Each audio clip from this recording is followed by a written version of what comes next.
Si tu es start-upper mais que les 25 et 26 mai ne sont pas encore bloqués dans ton agenda, tu n'as peut-être pas encore raté ta vie. En tout cas, tu n'es peut-être pas start-upper. Parce que les 25 et 26 mai, c'est la méga teuf de la niaque, pour reprendre les dires et les propos de mon invité, Patrice Béguet. Bonjour. Bonjour Thomas. Patrice Béguet, vous êtes directeur exécutif chez BPI, une banque jeune mais une banque aimée des entrepreneurs. Je crois avoir vu passer un récent sondage. Oui, alors il y a plusieurs sondages, mais effectivement, BPI France est cette banque de place. C'est la 3e année consécutive qui est en forte croissance. Et ce qu'on veut absolument donner à tous les entrepreneurs, c'est ce désir de croissance, se développer, créer des emplois. En fait, on est une banque, et plus qu'une banque, un réseau social d'entrepreneurs avec une banque au-dessus, parce que les énergies créatrices sont en région, qu'il y a beaucoup de jeunes start-upers, comme vous l'avez dit dans votre introduction, mais également des patrons de PME, de TI, de TPE. Et tout ça, c'est des relations business que nous développons. Vous parliez d'un événement très important qui arrive. Et puis nous, ce qu'on adore, et on les voit tous les jours sur votre antenne, c'est ceux qui partent à l'attaque des géants. Parce que ceux qui partent à l'attaque des géants, c'est en fait la France de demain. Et donc, on a envie de se dire que ceux qui se coachent tôt ont un véritable avenir. Et d'ailleurs, notre baseline, c'est servir l'avenir. Avant, parce que j'ai plein de questions évidemment sur cet événement, je vous propose tout de suite de regarder la bande-annonce.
Big, nouvelle version, nouvelle année. L'année dernière, j'ai envie de dire, c'était seulement 15 000 inscrits, ce qui était déjà énorme. Aujourd'hui, on a 23 000.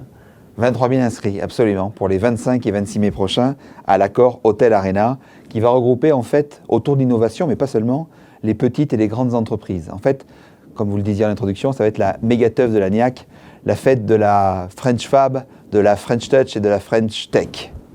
La fête de la niaque, ok, mais alors très concrètement, pour tous ces inscrits, pour tous ces participants, pour tous ces entrepreneurs et start-upers, qu'est-ce qui va se passer pendant ces 2 jours?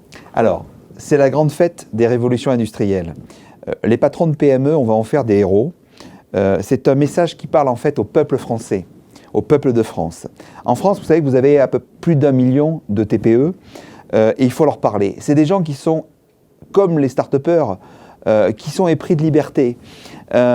On va raisonner par filière et par région. Donc quand les gens vont arriver dans l'accord Hôtel Arena, il va y avoir la promenade des innovations où de toutes les régions de France, vous allez avoir les plus belles innovations françaises dans tous les domaines, dans tous les secteurs, de toutes les régions. Et puis vous allez descendre dans cette grande fosse où d'habitude il y a des spectacles. Ben là, le grand spectacle que nous allons avoir, en fait, c'est tout simplement de pouvoir avoir le Bang avec 650 speakers qui vont se relier toutes les 8 minutes, donc 24 heures non-stop de top speakers, que ce soit Michel-Édouard Leclerc, Isabelle Cocher, Xavier Niel, Moed Altrad, entrepreneur mondial de l'année, Rodolphe Saadé, le patron de CMA-CGM de Marseille, Alexandre Bompard, on le voit en pleine actualité en ce moment avec Darty, la Fnac, Mark Hutchinson, le patron de General Electric, Sophie Bellon, qui est la patronne de Sodexo, et puis plein d'autres.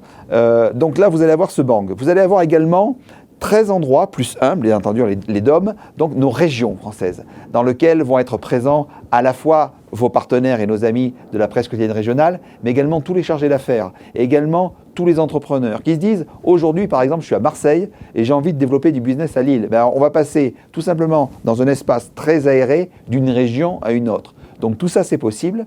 Et vous allez avoir également 95 ateliers. Ça, c'est énorme. Puisque... Il va se passer quoi là dans les ateliers? Alors dans les ateliers, il y a des ateliers très différents sur l'industrie, sur l'agroalimentaire, sur le tourisme, sur la communication également. Donc, vous allez avoir à chaque fois entre 5 et 6 speakers, une table ronde très dynamique, très animée, très vivante, et à chaque fois entre 200 à 300 personnes, voire dans les médias, on vient d'avoir le chiffre aujourd'hui, plus de 500 personnes. Donc, un événement incontournable, si je ne me trompe pas. Alors vous savez, ça c'est très prétentieux de dire ça. Moi, ce que je vais vous dire, c'est que les gens aujourd'hui, ils ont envie de développer du business. Ils ont envie de trouver des financements. Comme je vous le disais une fois de plus, les entrepreneurs, c'est à la fois le métier le plus dur et à la fois le plus beau. Et donc, notre idée, c'est de les mettre en relation parce qu'on est la banque de la mise en relation avec nos partenaires bancaires et avec nos partenaires investisseurs. Et ils seront d'ailleurs tous au rendez-vous de toutes les régions de France. Alors, vous ne voulez pas le dire que c'est un événement incontournable parce que vous êtes modeste, mais c'est un énorme raout. Oui, on est à 23 000, on va viser les 25 000, peut-être plus. Plus de 10 000 chambres d'hôtel déjà bloquées sur Paris. Donc ça, c'est formidable également. Donc vous relancez le tourisme à Paris à vous tout seul? Non, non, parce que le travail des hôteliers qui ont connu, on le sait, ces derniers temps, des moments difficiles pour les événements que nous connaissons à travers le pays, sont des gens formidables. Tous ces entrepreneurs qui aiment leur pays, qui combattent justement pour la réussite du pays en France, à l'international, pour nous, c'est les espoirs de la France. Une fois de plus, c'est la victoire qui est en eux. On connaît les entrepreneurs qui courent après leurs banquiers. Aujourd'hui, vous inversez un peu les rôles. Hein. J'ai vu les nouvelles campagnes et si j'ai bien compris, je l'ai là, hein. Entrepreneur, faites-nous banquier. Alors vous avez deux campagnes. Celle dont vous venez de parler, c'est par rapport à la frilosité et à l'excès de prudence. Et ça, nous, ce qu'on a voulu également, c'est tout simplement exprimer ce désir d'amour des entrepreneurs et puis ce côté de croire au futur avec optimisme. Vous savez, on a 4 valeurs qui sont la simplicité, la proximité, la volonté et l'optimisme. Et nous, BPI France croit en l'économie et aux entrepreneurs. Et eux croient en BPI France. C'est l'objet de cette campagne. Et quand vous parlez de la deuxième campagne qui est « Entrepreneurs, faites-nous banquer », oui, c'est vrai, c'est l'inversion du message, comme vous venez de le dire. Mais ça répond avec une tonalité franche et puis un ton cash, comme c'est toujours le cas, à en fait cette dynamique entrepreneuriale qui fait plaisir, que vous ayez 15, 20, 30, 50, 60 ans. L'énergie créatrice, elle est chez les entrepreneurs et dans leurs mots que nous retranscrivons sur nos campagnes de communication. Je lis la deuxième, du coup, soudain, les commandes s'intensifient. Tout à coup, il faut s'agrandir. C'est alors que BPI France intervient. Victoire, notre chiffre d'affaires a décollé. C'est une belle promesse. C'est une promesse véritable, véridique, vérifiée tous les jours, puisque c'est la promesse de BPI France auprès des entrepreneurs. En fait, les entrepreneurs et BPI France, c'est une histoire d'amour. C'est une cordée de Chamonix. Vous savez ce que c'est au niveau de la montagne, la cordée de Chamonix. Donc c'est ça, c'est dans la vie de tous les jours, c'est le travail de nos chargés d'affaires qui font un travail remarquable, c'est le travail de tout le back-office de BPI France, et puis c'est le travail de ces femmes et de ces hommes qui ont eu un jour le courage de se dire « j'abandonne le côté salariat, je pars à l'attaque des géants et je vais gagner ». Et quand ces start-upers, ces jeunes start-upers qu'on va voir à Big, à BPI France Innogénération, viennent nous voir, ils pensent mondial en naissant. Ça, je trouve magnifique pour un bébé. Eh ben, des bébés qui ont de l'avenir, j'en suis sûr, et des bébés qui seront présents à Big. Je vous redonne les dates si vous ne les avez pas déjà notées dans votre agenda, les 25 et 26 mai. On vous donne rendez-vous là-bas car on y sera. Merci à tous et à très bientôt. Merci à vous, Patrice Béguet. Merci.